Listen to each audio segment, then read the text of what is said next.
Good afternoon, everyone. Thank you for joining us and welcome to the 8th instalment of Sierra Club BC's Old Growth webinar series. My name is John Griffiths. I'm a volunteer with Sierra Club BC and calling in from Victoria on unceded territories of the Lekwungen-speaking peoples. As you can see, our usual host Galen is away this week, and so I'll be hosting today's call in his absence. I'm delighted to say that we have Jennifer Houghton joining us on the call today. She's the founder of Boundary Forest Watershed Stewardship Society, and we'll be giving out as our main talk today. So really excited to have you on the line, Jennifer. Before I hand over, I'd just like to cover the usual housekeeping points.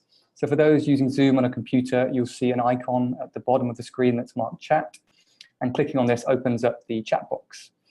You'll see a brief intro in there from me, and this is the place for you to write any questions that might come to mind during the webinar today. I'll then try and cover these in the Q&A with Jennifer in the second half of the webinar. I'd just like to thank everyone for the engagement that we've seen in the Facebook group this week, where we've seen various things shared. This includes information on June 6th actions. We've also seen information on other events being held in the province, as well as details of a consultation being held by the BC government asking for input into improving the Forest and Range Practices Act. We'd also like to thank those who have let us know that they'll be attending the June 6th Old Growth Day of Action. As a very brief reminder, we're planning this province-wide Day of Action where we're hoping that groups of people will be protesting outside their local MLA's office, demanding protection of our old growth.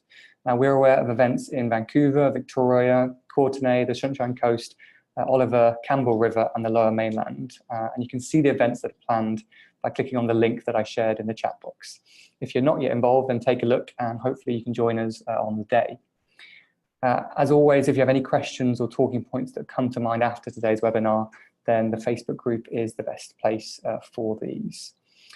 So that's all the housekeeping points. I'd now like to introduce our guest speaker for this week, Jennifer Houghton. So Jennifer is a founder of Boundary Forest Watershed Stewardship Society, a non-profit grassroots citizen society advocating for culturally and ecologically sustainable forestry practices in the forest and watershed of the boundary area in the southern interior of BC. So thank you so much for joining us today, Jennifer. Let me unmute you and I'll pass over to you. Okay, over to you. Thanks so much, John, and thanks to you and the Sierra Club and Galen for inviting me to do this today, and thanks to everyone who joined in today. I'm not so much the same kind of expert as appeared in the previous webinars, and I'm very honored to be here today and to be given an opportunity to talk about our situation in Grand Forks. So what I'm going to do is I'm going to talk about the flood experience here, the May 2018 flood here in Grand Forks. I'm going to start sharing my screen right now so that you can see the area that I'm talking about. This outline here is the area of our watershed, and Grand Forks is at the bottom. Jennifer, could you make it full screen? Would that be? Yeah. Okay. I'm going to come back to this. I just wanted to give this is just going to be on the screen for a couple seconds. I'll make it full screen later on, but just so you get an idea of where we're talking about. Christina Lake in the east, Rock Creek in the west, and then as far north as Kelowna and further. So that's a watershed area of 8,000 square kilometers. I'm going to talk about the flood that happened in Grand Forks. I'm going to talk about how we connected it to the forestry practices in our watershed, and I'm going to talk a little bit about the personal flood experience as well. So the first thing I'm going to do is I'm going to share a 6-minute trailer to the flood documentary because it sort of shows you better than I can speak about it. I'm creating a documentary. It's going to be completed by the end of this year, hopefully, and it's been 1-year anniversary for the flood, so this is good timing. This is a 6-minute trailer.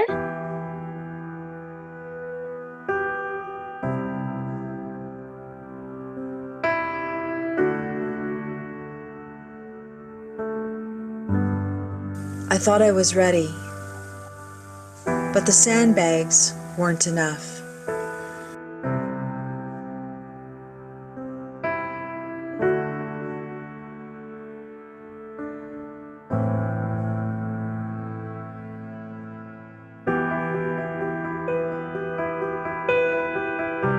2,800 residents in the boundary area between Christina Lake and Rock Creek are out of their homes tonight because of record-breaking flooding. Evacuation alerts will be changed into order. And 40 of those riverside properties have now been deemed a high risk to collapse. The water is still rising and water levels continue to climb. But if you look behind me, you can see that these water levels are still so high.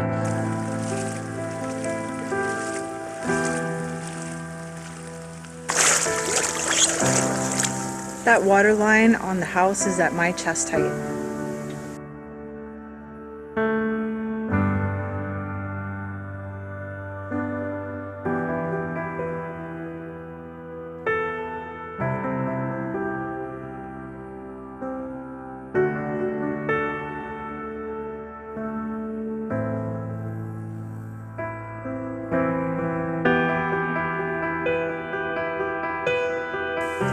Everybody came out to help.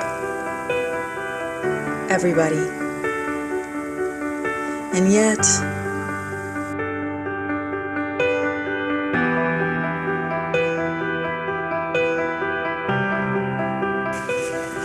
I was just devastated. Everything is ruined. Mold, everything's saturated. He says the floors are buckling and stuff like that, and it's just, it's unimaginable. What do we do? Can't figure out what to do. Where do we go? He's 72 years old. I says, we can't borrow money and start rebuilding or buying a house. The lake got 9 feet, he told me. Oh my God. And his furnaces are there. Washer, dryer, my furnace, everything.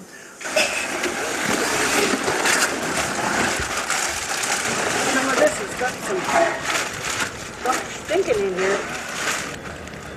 Mosquitoes just like 2 inches around the whole entire top, and the roof is covered, and mold and stink, and just everything flipped upside down and destroyed.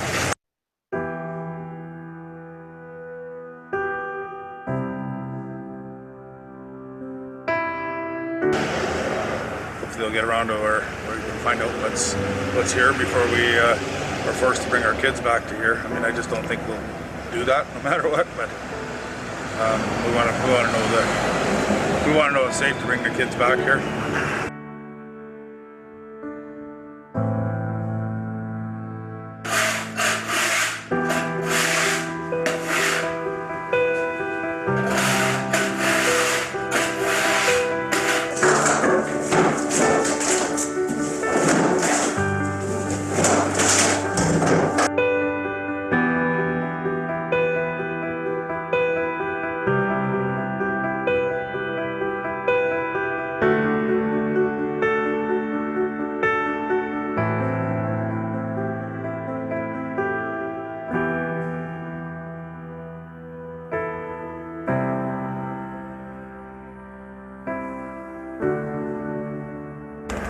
So how does recovery look to you right now? How is it feeling?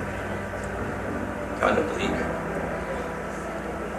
As I said, it's not going to be, there's no quick fix, and it's not going to be 1 year or 2 years. This is going to be long term. As I said earlier, we were set for our retirement plan. It was in motion. Life was awesome.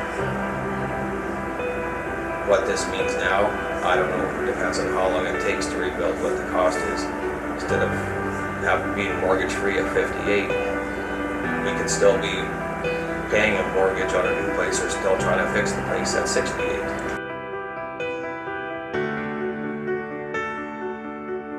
Now I've changed my focus to trying to figure out exactly what happened.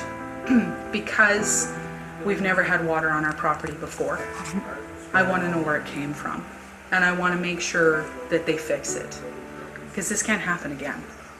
But I remember listening to him talk about how logging along a certain distance away from, in our watershed, from the rivers was causing the snow to melt too quickly. Well, now they're cutting 3,000 acre blocks. And I can show you that one up Dry Creek. That's terrible. That's terrible. But I mean, it's still a massive place to start a bad flush for us down below. The bigger the blocks, the more flush that we're going to get down below. But it's all the almighty dollar.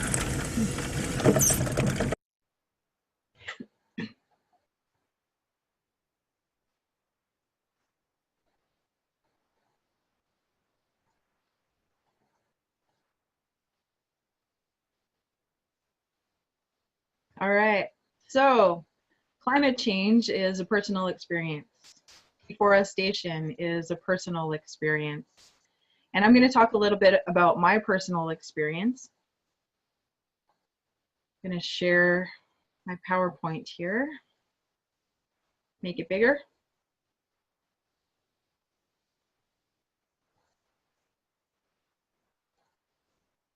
There we go.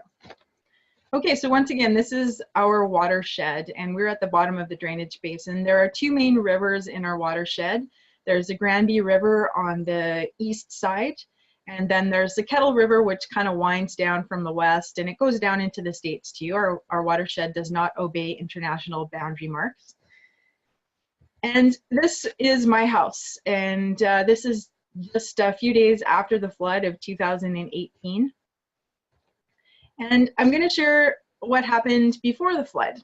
I moved to Grand Forks in 2016 and bought this house. It was my dream house, 500 square feet on 1/3 of an acre.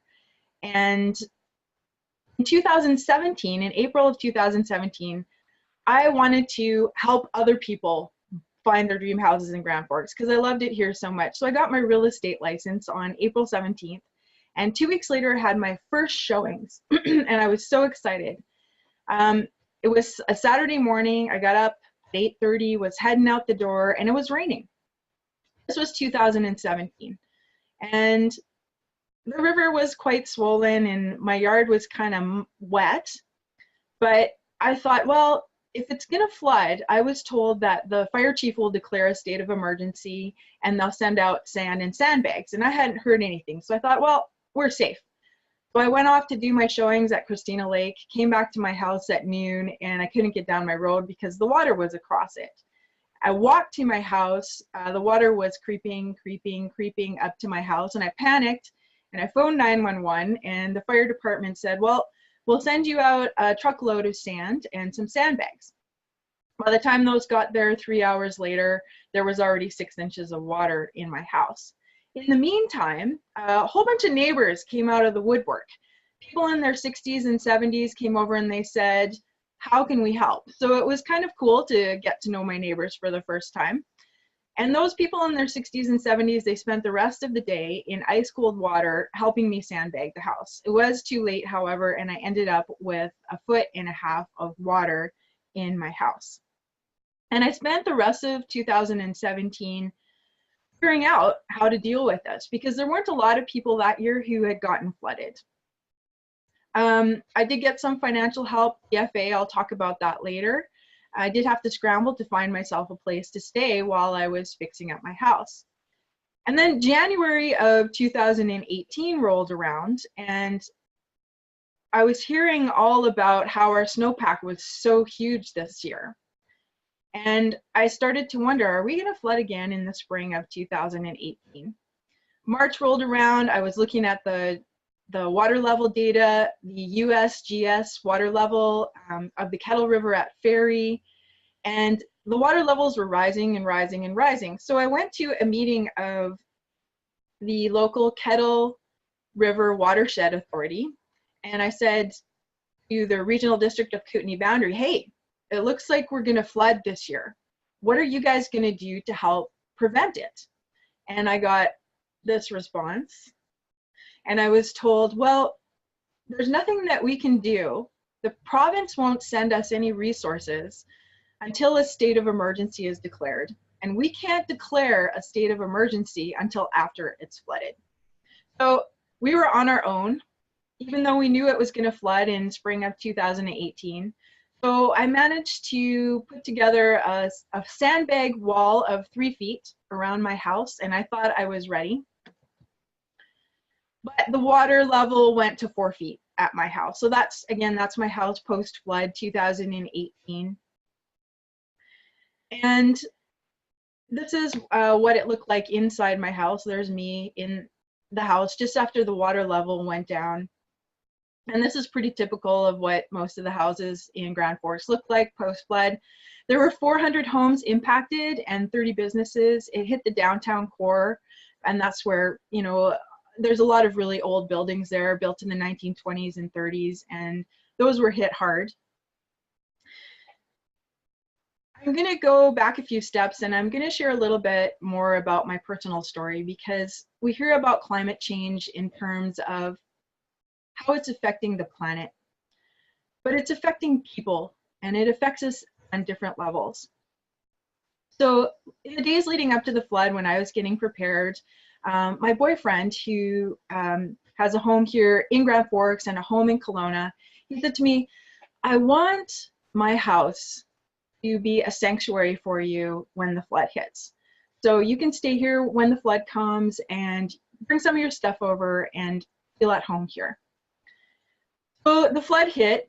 He came from Kelowna to stay here in his house here, and the downtown area was crazy. There was news crews everywhere. There was helicopters flying overhead. There was a lot of action and hubbub. We didn't know what was coming next. The waters were going up, they were going down, and people were reacting in different ways. And this fellow reacted by drinking for 3 days straight. So the Saturday night, he passed out at 2 a.m., got back up at 7 a.m., and I was there in his house, and he said to me, "Get the fuck out of my house." And he meant it. And then he got in his car and he drove away to Kelowna. So we were expecting a second wave of the flood that was supposed to be higher. And I went down to the arena. There were scenes of that in the flood trailer. And there was a lot of people there, a lot of volunteers, people packing sandbags and hauling them away for their own houses. And there was also tons of volunteers who came out. They brought their tractors, they brought their flatbed trailers. People who couldn't use their arms and legs to help pack sandbags, they brought food and water for the people there. And I was standing there watching all this activity going, what am I going to do? And just then an acquaintance of mine walked up to me and said, "Hey, did you get the text that I sent you at 7 a.m. this morning?" I said, "No." And she said, "My husband and I are going away for a month. Do you want to house sit for us?" So after I finished sobbing on her shoulder, tears of gratitude, once again, I was left standing there going, how am I going to build a higher wall of sandbags around my house? Because I don't want 6 feet of water in my home. There's already 4 feet. I don't want the damage to be worse. And just then, a white truck drove up, stopped in front of me. These two people got out and they said, "Hey, we're from Trail. You need help." And that was Lisa and Blair. And this is us at my house. They helped me build a higher wall of sandbags. We didn't end up getting that second wave of flooding, but Lisa and Blair came back weekend after weekend after weekend after weekend, and they helped me to clean up my house. And they helped me to haul out moldy drywall, and they helped me to rebuild. So here's the lovely Lisa saving my photographs. I didn't care about the fridge. I didn't care about the stove, but I had put a Rubbermaid tub full of personal items up on a high shelf, and the water had gotten so high it had knocked the whole shelf over. Everything floated, and all of my personal photos and mementos from my childhood were waterlogged. And Lisa spent hours setting them outside, saving them. They were a little smudgy, but they were saved, thanks to Lisa. And so in the days following the flood, I saw the shock and devastation on the faces of my neighbors all around town, and I realized our story needed to be told. So I decided to film a documentary about the flood, and it involves a number of personal stories, people from different walks of life. This is Kathy and Joe. They were a young couple renting a place, running their tattoo business out of the home that they were renting, and that is their incredibly adorable, impish little girl there. And they lost all of their tattoo equipment. They couldn't stay in the rental place any longer, and they ended up living in a 16-foot trailer on somebody's driveway. I haven't caught up back up with Kathy and Joe a year later. I'm not quite sure what became of them. This is Derek. He was in the documentary trailer. So Derek and Sandra moved from Winnipeg 5 or 6 years ago. They were living in a mobile home. This is Derek's mobile home behind him. The home was destroyed beyond repair. And the city had agreed that any debris and materials and appliances and furniture, we could all put it out on the curb and they would haul it away as long as it was put out on the curb. And so what Derek and his friends did was they took some saws, they cut the mobile home in half, and they rigged it up to some of their pickup trucks, and they dragged it out to the curb, and then the city hauled it away for him. I caught up with Derek a year later. He is still paying a mortgage on a house that no longer exists. And he and his wife purchased a new home, and now they are paying 2 mortgages. This is Ron. He was in the trailer as well. So he was living with his wife and daughter and grandkids. And what happened in the first days of the flood was the city sewage system started to back up. So the city decided to release all of the city sewage system into the neighborhood of North Ruckle. So North Ruckle was not only hit with floodwaters, but they were also hit with fresh sewage. And in the days following the receding of the waters, people in North Ruckle were asking, demanding, begging the provincial government to do some soil testing, and the government was refusing. So this is Ron heading out to his backyard, ready to take a soil sample himself. All right, so flood recovery. Our local government and the provincial government and the federal government were not prepared for this disaster. And there was a lot of scrambling around trying to figure out what to do, how to do it, who should be involved. And the response was really, really slow. Governments are not prepared for this. Some of the aid that we did get, something called disaster financial assistance. And so they send an evaluator out to my home and the homes of other homeowners whose houses were damaged by the flood. An evaluator makes a determination how much it would cost to do the repairs, and we get 80% of that value, less $1,000. Now here's the rub. People who either qualified for or had overland flood insurance weren't eligible to get disaster financial assistance. So there were a lot of people out there whose insurance companies sent them a piece of paper when their insurance was getting renewed that had a little box that you could tick off if you wanted overland flood insurance. And if you didn't tick off that box, that indicated that you were refusing the overland flood insurance. And if you did that, you didn't get the DFA. So a lot of people were in that boat. They couldn't get insurance, they couldn't get disaster financial insurance or assistance, and some people are still fighting with their insurance companies to get money that they were entitled to. People who were not living in their homes didn't qualify for disaster financial assistance. So if they were renting them out, it wasn't their principal residence, they didn't get DFA, and if they didn't have insurance, well, they didn't get anything. We did get some help from the Red Cross. They distributed some funds for food and for lodging for some of us for a period of time. Over the winter, there were some people who were still living in trailers on their properties, and some people had to live in hotels as well. And that money, I think, ran out at the end of March for people who were qualified for it. Samaritan's Purse is a volunteer organization. They came in and they helped people to clean up their houses. It's a long, arduous process to clean up after a flood. The mold sets in right away, and you have to remove the drywall, the insulation, the flooring, the cupboards. And Samaritan's Purse came in and they brought volunteers from all over, and they did that for free for a lot of people. And there was a lot of elderly people, disabled people who could not physically do the cleanup themselves. So Samaritan's Purse really was a great help to many people. There were a number of volunteers who set up a furniture donation center at the Seventh-day Adventist Church. And they ran that center for a long time. I think it's still open. And it was kind of cool to go down to the furniture center because that was like a social event for flood victims. We could go down there, chat with each other while we were shopping for new appliances and furniture. A lot of volunteers came out, a lot of volunteers, and that's what I felt like really saved us. Behind me is a quilt. A group of ladies got together across Canada and sent quilts to flood survivors. Government response, the local response was to put together what they called the Boundary Flood Recovery Team. And these were people in positions who'd never dealt with this before. This was all new to them. And they were sort of fumbling and scrambling around to try and figure out how to deal with this and what to do. The Boundary Flood Recovery Team is still in existence, and they are still working on our recovery.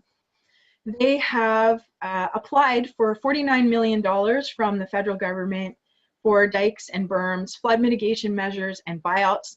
And we still don't know if we're going to be approved for that $49 million. Okay, so a year later, this is Courtney. She and her husband own a 10-acre farm just east of town. They ended up spending the winter living in the shack behind her right there. The news is, and Courtney is very excited, the Mennonite Disaster Services have come in and they are helping people build homes from scratch. Courtney qualified, and so the Mennonites are coming in and they're providing free labor. Courtney just has to provide all of the materials. And this is her standing on the foundation of her new home. The walls are up now. She is over the moon, so excited. They lost their home. They lost their outbuildings, and all of their fields were flooded as well. And they were affected in 2017 and 2018. My solution was to construct a tiny house on wheels. No point in rebuilding the same house in a spot that's been flooded 2 years in a row. Next time the flood comes around, I'm wheeling her out. The building of that is still in progress. Okay, so we're here about forestry. So in filming the documentary, of course, I realized I needed to look into the cause of the flood, and this wasn't something that I was knowledgeable about. So I phoned a friend of mine who's a civil engineer in Texas, and I said, hey, Daniela, you guys have been getting a lot of flash floods. What is the cause? And she said, well, here in Houston, what we've got is we've got a lot of cities upstream from us, and there's a lot of concrete and pavement, and the water isn't soaking into the ground, so it's flash flooding down to us. And I said, well, we don't have cities and pavement upstream from us. And she said, well, what do you have? I said, forests and mountains. And she said, well, that's where you've got to look. So I was referred to Herb Hammond. Some of you may know him. He's a forest ecologist who is based out of the Slocan Valley. He and Fred Marshall, who's a local forester, he has a woodlot here in the Boundary area. They agreed to do a presentation. And they talked about the connection between the flood and forestry and the problems in our watershed, and there are a great deal of problems, and how we as citizens can fix them. So in the chat box, I put a link to the entire presentation that was done in January by Fred and Herb. It's a fantastic presentation, chock full of great information. It's on YouTube, so if this interests you, take a look at that. I'm going to go through some of the main points. This is a map of the clear cutting that has been happening in the Boundary between 1961 and 2017. And as you can see, it's all running together. There is less and less and less and less intact forests in our watershed. There is a zone there. Some of the green zones are parks, but for the rest, they're logging and logging and logging. Here's a close-up of that map, just northwest of Grand Forks and north of Greenwood. You can see a red blob there up to the upper left-hand corner. That's recent harvesting, and that is a huge cut block. It is well over 40 hectares, and that's affecting us down here. It's affecting us down below. Here are some of the main points from Herb Hammond's presentation. There are 300 to 500-year-old trees in the Boundary watershed. A lot of people have been talking about, well, the reason the flood happened was because of a strange weather. We had a really high snowpack, and then we had some heat, and we had some rain, and that's what caused the unusual flood. Well, Herb says, don't bother looking at old weather records. The past is not going to repeat itself in the same kind of cycle. We have a different weather phenomenon occurring now because of climate change. And the problems in our ecosystems have accelerated due to climate change and forestry management. Herb talked about how what we do in a small part of the landscape resonates throughout the entire landscape. In forestry, there's no such thing as a small mistake. If we look overhead at drone footage of our watershed, you can see those creases in between the trees, and every little crease on the mountains is a watershed in itself. Small mistakes and small creases magnify themselves, and that was a big factor that led to the flooding in Grand Forks. Intact forests have a certain composition, a certain structure, and a certain function. And logging changes all of that.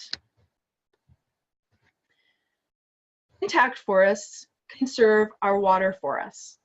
And they conserve our water for us through multi-layered canopies, through layers of vegetation on the ground, through slowing evaporation. And it's the oldest forests that do this the best. We don't have too many old forests left in the Boundary watershed. Herb suggests that we plan our logging activities, that we planned our land activities around watersheds rather than around timber supply areas or tree farm licenses or rectangular woodlot licenses, because our forests are managing our water for us. And we should be planning for water quality, for water quantity, and for timing of flow. And it's the timing of the flow that was a huge issue for Grand Forks in the 2018 flood, and it probably will be again. All of the water, not all of the water, that's an exaggeration. So a big chunk of the water came down the mountain in May, and then we experienced drought conditions the rest of the year. So the snowpack issue, a lot of people have been talking about how the snowpack was related to our flood. Well, okay, clearcuts collect 30 to 40% more snow than intact forests, and that snow melts 30 to 40% faster than snow that's fallen on intact forests. 78% of the river flow is from snowmelt. I'm going to talk a little bit about the H60 line. It's kind of technical. It's something that some of you may be aware of if you're into the forestry talk. So the H60 line refers to how 60% of our watershed is above a designated elevation line. So in our watershed, it's a particular designated line. So the relevance here is that clear cuts that are done above the H60 line collect a huge amount of snow. And that melts off and runs off faster than it would in intact forests. And it's the H60 area snow that melted that contributed to the May flood of 2018. Herb was talking about 67 to 89% of the deepest snow in our watershed was found in the clear cuts at the time of the floods. That's where the floodwaters came from.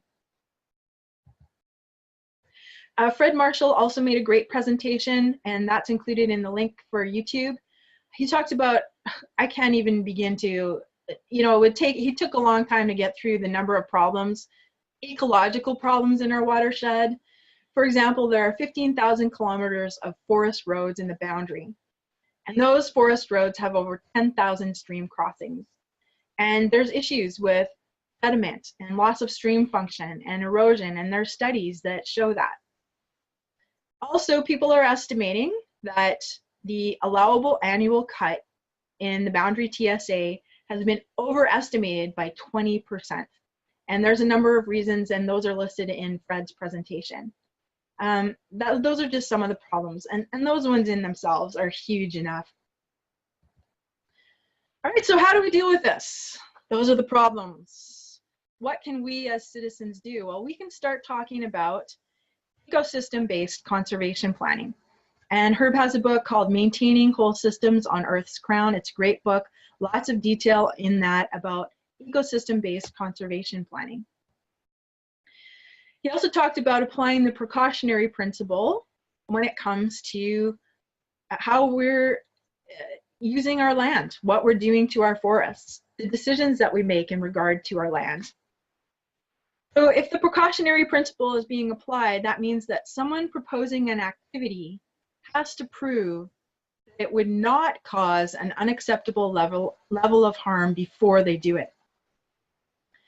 Where the precautionary principle is applied, governments have a duty to protect the public interest through regulation, even when there isn't full scientific certainty that harm will occur.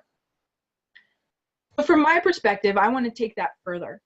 And I want to say to the forest industry, I want to say to the Ministry of the Forests, I want to say to the government in general, I want to say, look, it's not up to us to prove that forestry practices caused the flood. It's up to you guys to prove that forestry practices didn't contribute to the flood. All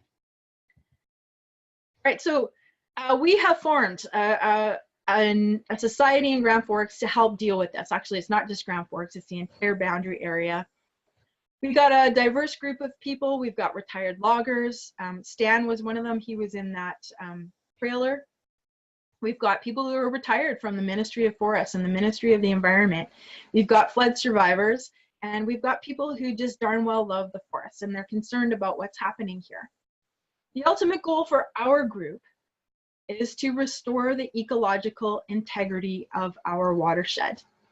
And our plan is to do that through a citizen-managed, ecosystem-based conservation plan. We're trying to figure out how we're going to get there. We've got a ways to go. I don't have all of the answers yet. We're collecting data, we're doing research, we're figuring out how we're going to make that happen. So right now we've got a 3-phase plan that we're putting into motion. Phase 1 is an initial report, and we're going to lay the groundwork for the final outcome that we're looking for. This initial report is going to be used to move towards the eventual implementation of the ecosystem-based conservation plan that is managed by a citizen.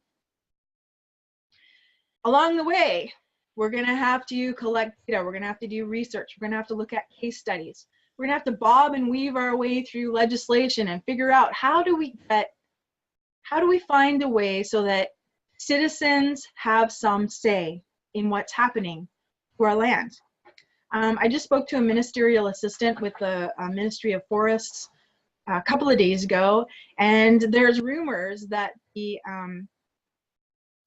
word for it just slipped my mind. The land, some of you will know this better, it's the land resource committees that used to exist in the 90s that were phased out or just kind of faded out in the early 2000s. Those land use committees, the local ones, that they are talking about putting those back in.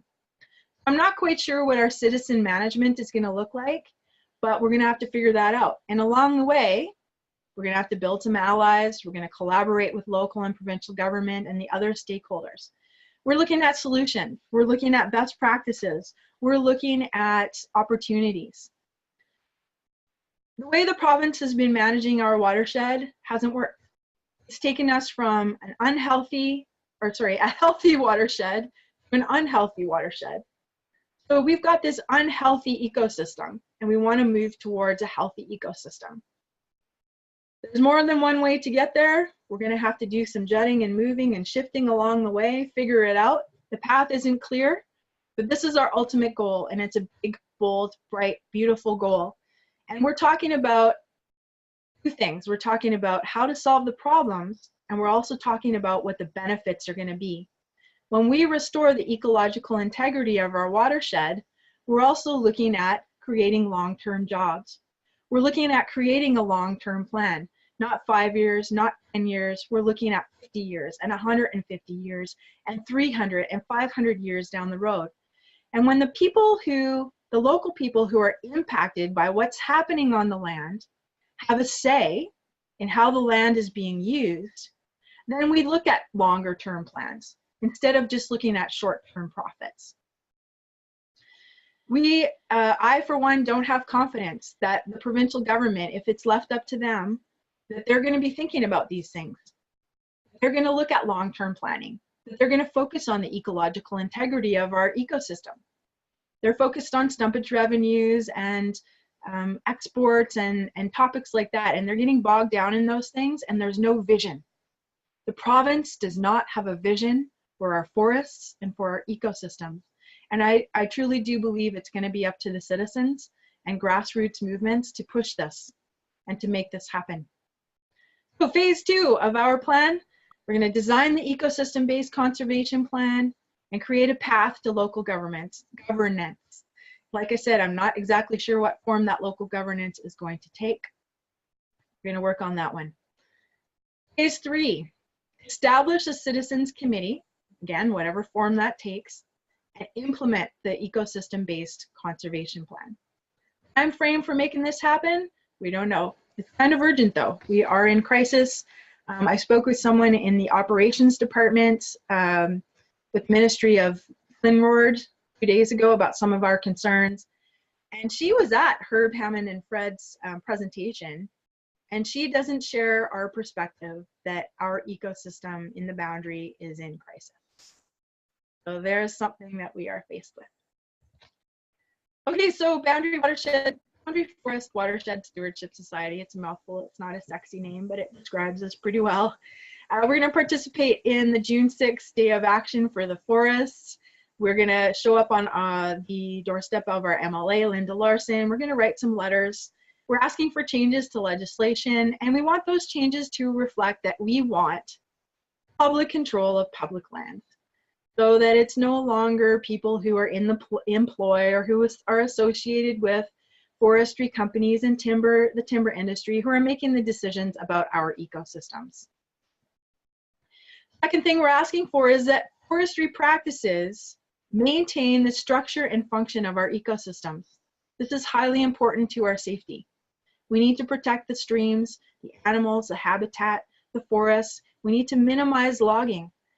We need to stop spraying chemicals. We need to reduce the drought. We need to protect ourselves from fires. We need intact forest floors, all of these things.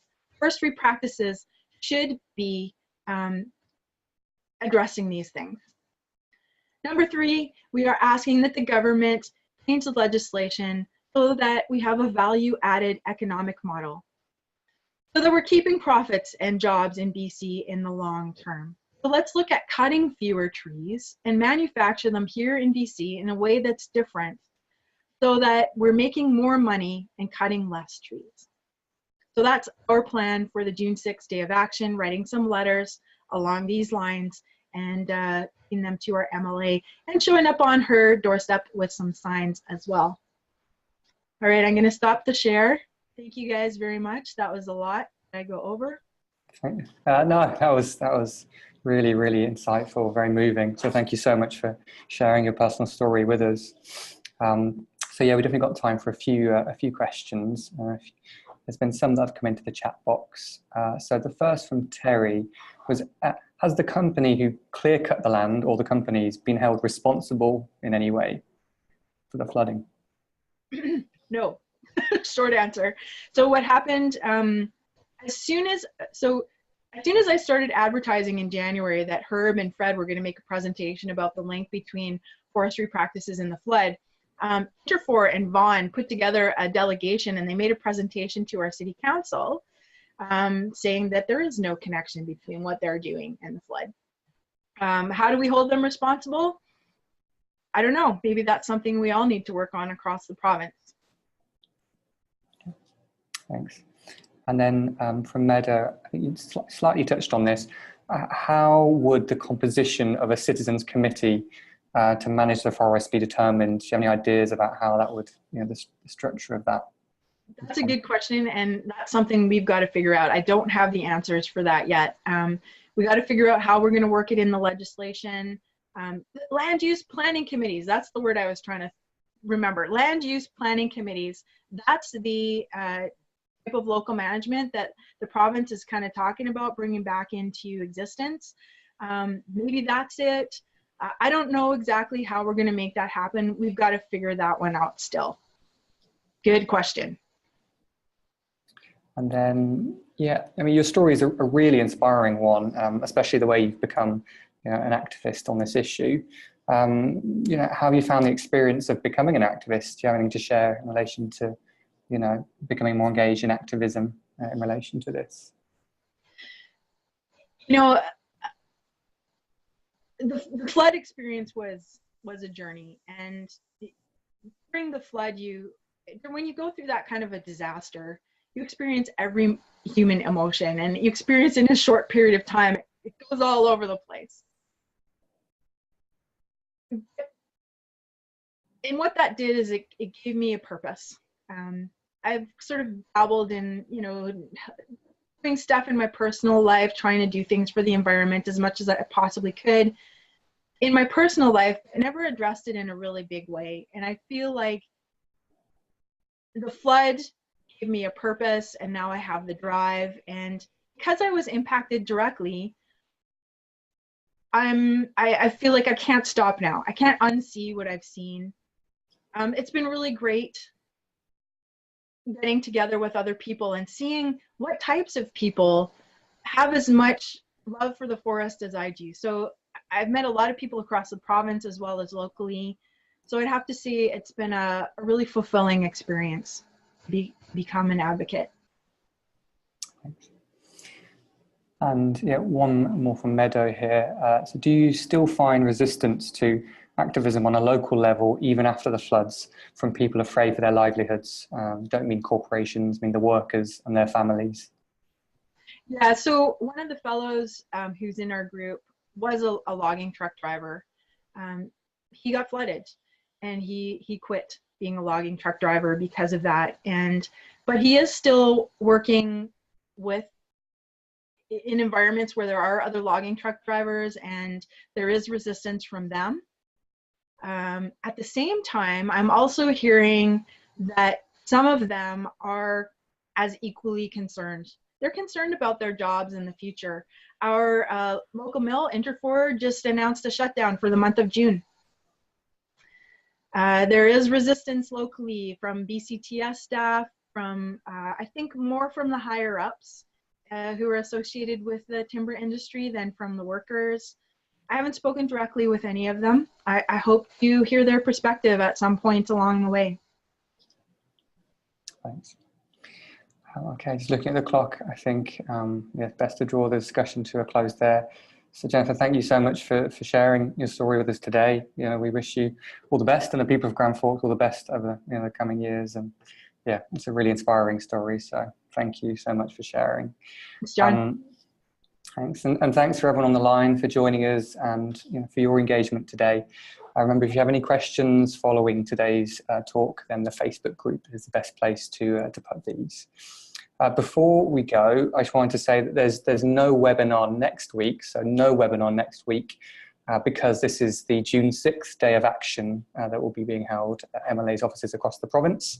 So we won't be holding a webinar. Instead, we're encouraging all participants to attend an action event if they can. And Galen, our usual host, is the best person to speak to about this. Or there's information in the Facebook group on the chat box link that I shared.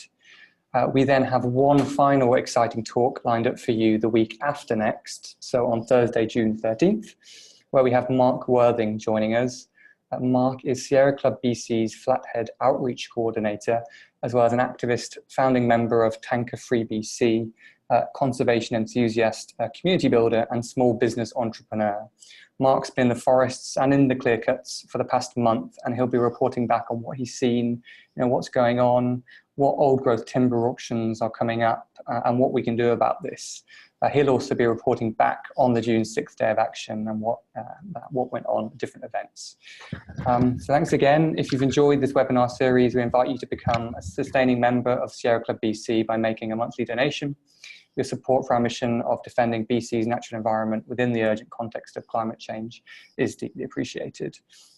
In closing from me, it's been really enjoyable hosting today's talk and discussion. Thanks to all of you for taking part, and we look forward to seeing you again in 2 weeks' time. So thanks all. Bye. Thank you. Thanks, Jennifer.